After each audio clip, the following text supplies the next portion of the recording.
ஆயப்பாடி மாளிகையில் தாய்மடியில் வென்றினை மாய கண்ணன் தூங்குகிறார்.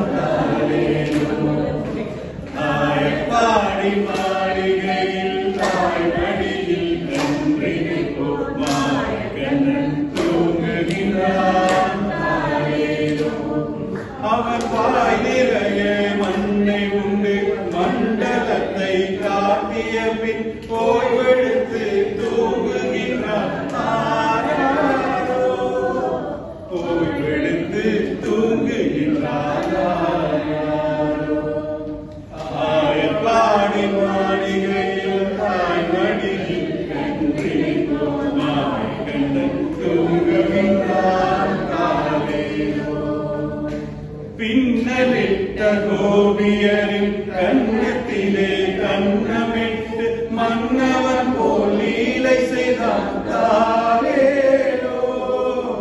பின்னலிட்ட கோபியரின் கண்ணத்திலே கண்ணமிட்டு மன்னவன் போல் லீலை செய்தான் தாரேலோ. அந்த மந்திரத்தில் அவர் உறங்க மயக்கத்திலே இவர் உறங்க மண்டலமே உறங்குமாறோ. மண்டலமே உறங்குமாறோ. ஆயப்பாடி மாளிகையில் தாய்மடியில் கன்றினை போல் மாய கண்ணன் தூங்குகிறான். மாய கண்ணன்